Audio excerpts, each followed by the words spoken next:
حدیث پڑھا رہے تھے، ایک دن حدیث آئی، ایک دن کیا آئی بلکہ بار بار حدیث پڑھاتے تھے، یہ حدیث آتی رہتی تھی، من صلی صلاۃ ولم یقرأ فیہا بأم القرآن فہی خداج خداج خداج، کہ جس نے نماز پڑھی اور سورہ فاتحہ نہ پڑھی اس کی نماز ناقص ہے، ناقص ہے، ناقص۔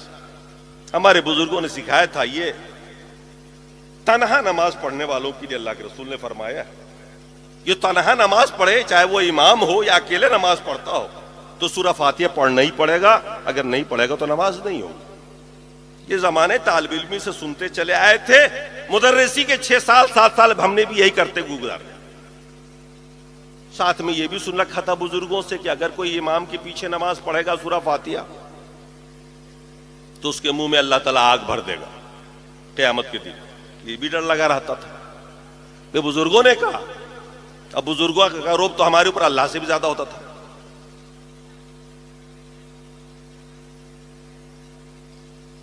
ہم تھے یہاں جس شہر میں، اس شہر میں تو کوئی اہل حدیث نہیں تھا، بغل میں ایک شہر ہے، وہاں کچھ اہل حدیث تھے۔ ان کی عادت ہوتی ہے جہاں بھی رہتے ہیں نا کچھ نہ کچھ حدیث قرآن چلاتے ہی رہتے ہیں۔ اب وہاں کیا ہوا کہ وہ کہتے پھرتے تھے، ایک ہمارا معتقد تھا، مرید چاہنے والا تھا، اس کے سامنے بول دیا کہ سورہ فاتحہ کے بغیر نماز ہوتی نہیں۔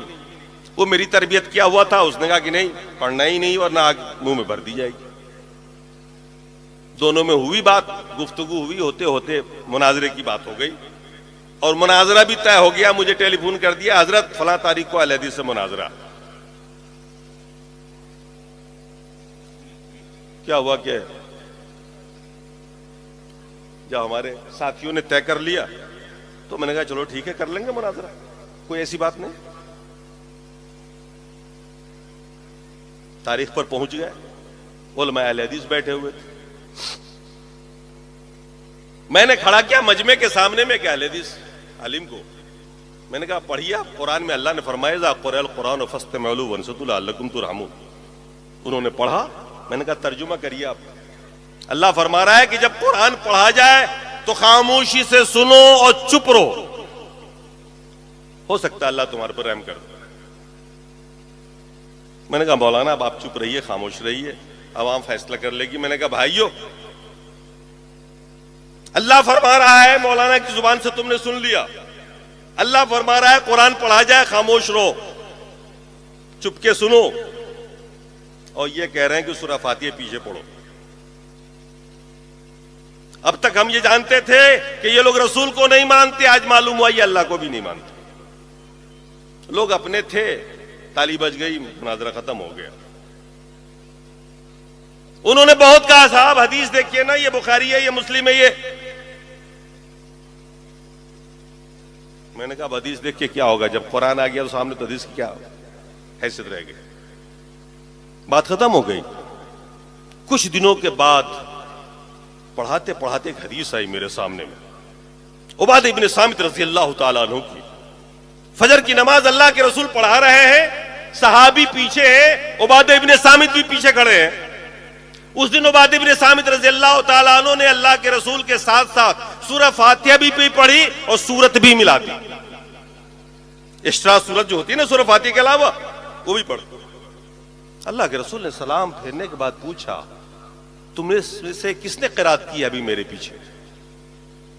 انہوں نے کہا نا یا رسول اللہ میں نے کی۔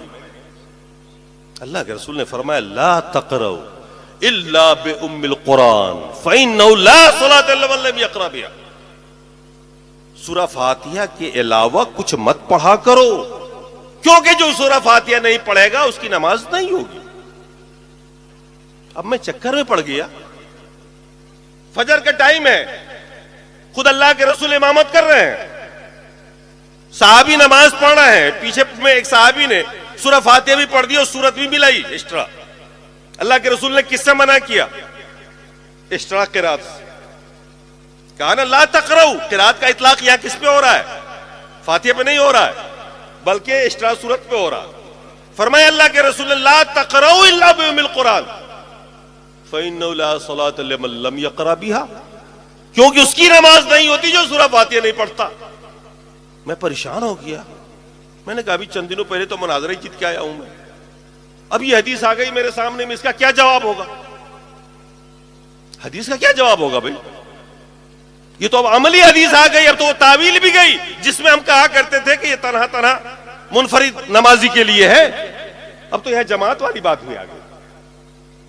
اب میں بے چین ہو گیا، کیونکہ ایک طرف مسئلہ تھا نماز نہ ہونے کا، ایک سنت چھوٹنے کا والا مسئلہ ہوتا، مستحب والا ہوتا تو اس کے تو ہم عادی تھے، لیکن یہاں تو نماز نہ ہونے کا مسئلہ تھا۔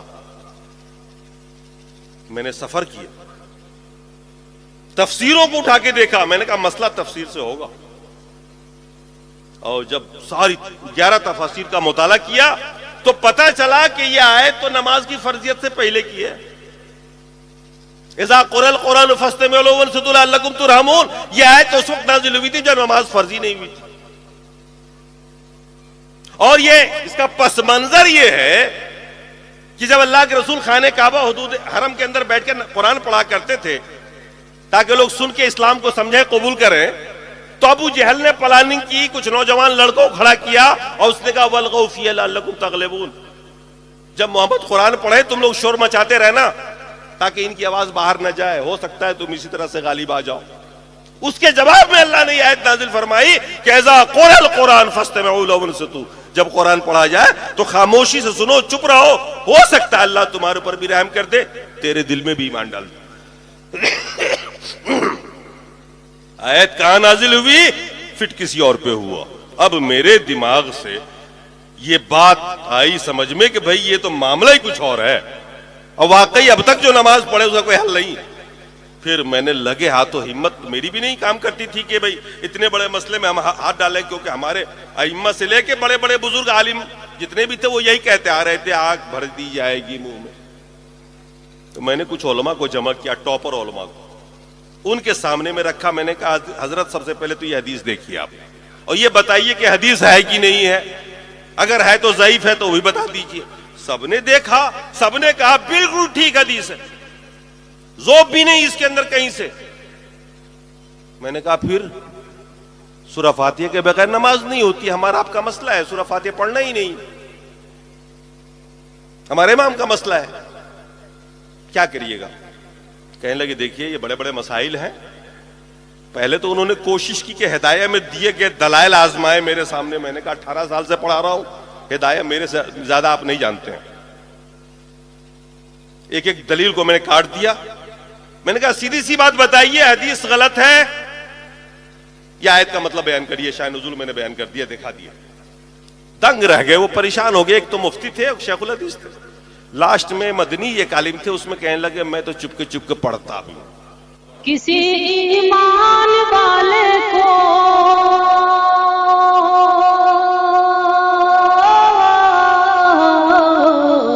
کسی ایمان والے کو گوارا ہو نہیں سکتا، جو ہے دشمن محمد کا ہمارا ہو نہیں